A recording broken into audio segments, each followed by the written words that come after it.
Up to 2013, sports and sporting bodies were run haphazardly and in a crappy manner without any specific laws in place. But with the enactment of a statute dealing with sports, that has changed it all.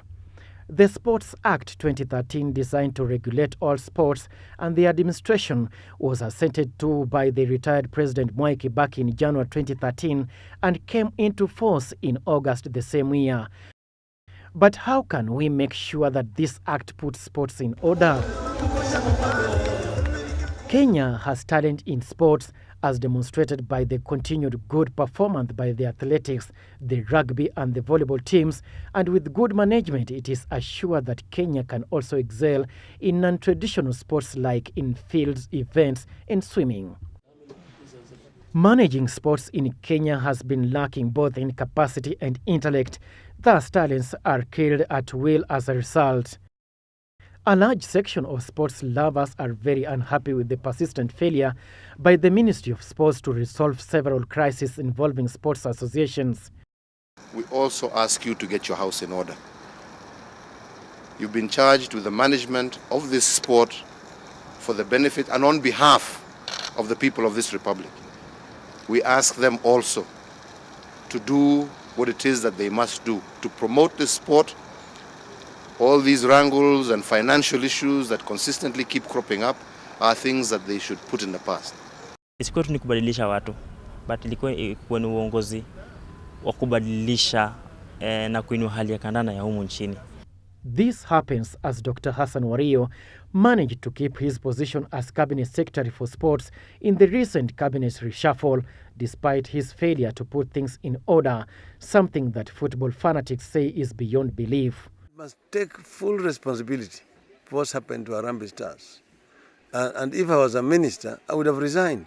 In my view, it is the minister in charge of sports. If he did not have the money, then go to the treasury. Why does our Ministry of Sports have sufficient money?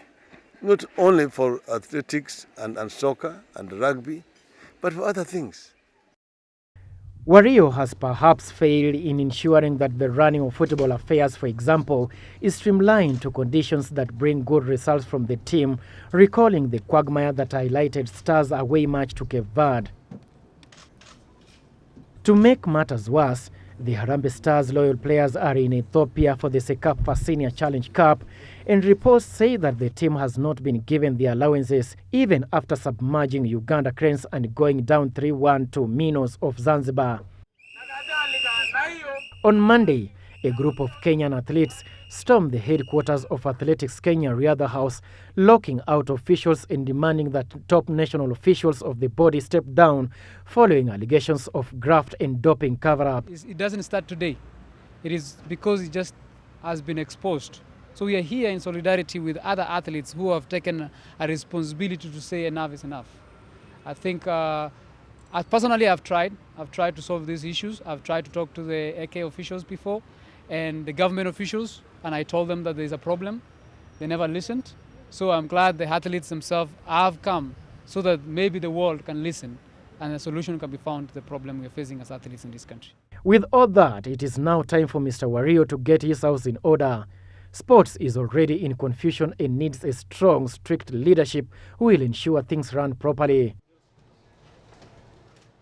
To the minister, the president has given you another chance to lead this industry, and if it fails, you will be blamed by us for not showing the will of making sure sports preserve our culture and promote ethnic harmony, even though I believe you have the mandate.